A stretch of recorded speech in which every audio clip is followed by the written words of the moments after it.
Well, you may want an umbrella nearby this weekend. It's because Amber is tracking a storm threat.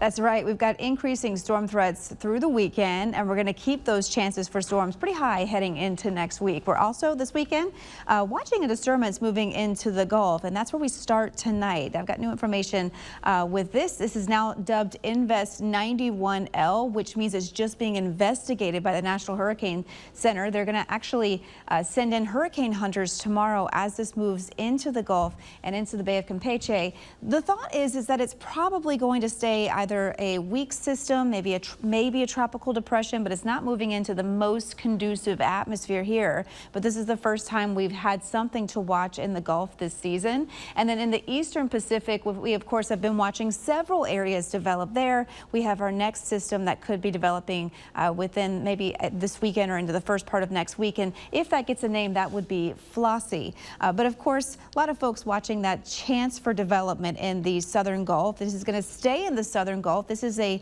future satellite kind of showing how this could try to get its act together. But notice it is going to push some energy towards us as we head into the weekend. That's going to help to give us better rain chances as well. This stays to the south, and if it does develop into maybe a tropical storm briefly, it would get the name Barry. But I can tell you that the models are not excited about that one. So I think it could stay maybe as a tropical depression. But we are looking at not the hottest water down there. It's pretty much average for this time of year, around 80 degrees. So still warm enough for development, but the hot stuff is off towards the northeast into the northeastern Gulf and off the coast of the eastern seaboard. So these are the areas that we watch when we see really hot water this time of year.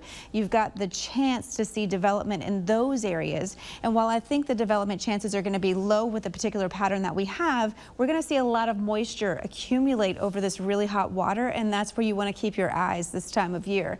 Lots of rain, tropical downpours over the next week in this area. It's going to include the Panhandle all along the Gulf, and we are going to be in that unsettled pattern as well. Now, part of the reason why is this upper level low here. I've turned on the upper level wind so you can see where that low is. This is going to sit here and churn to the east of us, really creating what's called a weakness in the atmosphere that allows for a lot of air to rise, which is going to give us a really good shot for some storms over the next really weekend and into the first half of next week.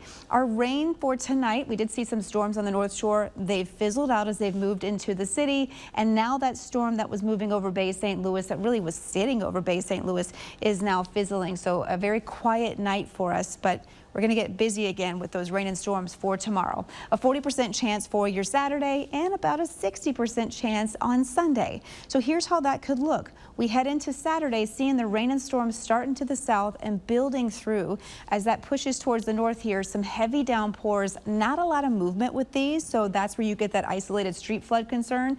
And then once we get the daytime heating to drop, then we lose those storms. More of the same as we head into Sunday, only I think we're going to get a little bit more of an energy push here from the south. That's going to give us more lift and a better chance for more widespread showers and thunderstorms, especially through the middle of the day.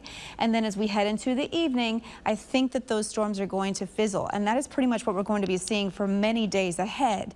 Those heavy downpours will be something that we'll watch, and the models really pick up on that really well here.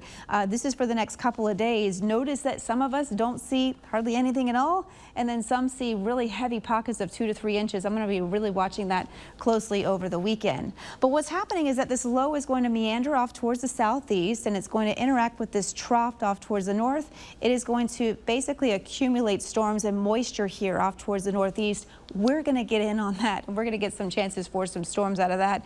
Once we get towards the 4th of July, there is evidence that this could relax and push off towards the east here. But nonetheless, the next 5 days, make sure you have that umbrella handy. You're probably going to need it. Here's how that looks. Notice that the chances for some rain really start to ramp up as we head into that Tuesday, Wednesday time frame. But here's how all of that looks on a 7-day. Low 90s, humidity, storms around. You know the game. We've been here before. So a typical Louisiana forecast this time of year is to have rain and storm chances and sometimes high, and that's what we're going to carry, and light winds. If you're out on the water, we just have to watch for those storms. So nothing out of the ordinary, which is good. Yeah. And a lot of people looking already ahead to July 4th. Yeah. What that could bring. We have to watch that. Hopefully we can get a downturn in the storms. There's evidence that we could see that, so we got a week to watch it. But I think it's always smart to keep an umbrella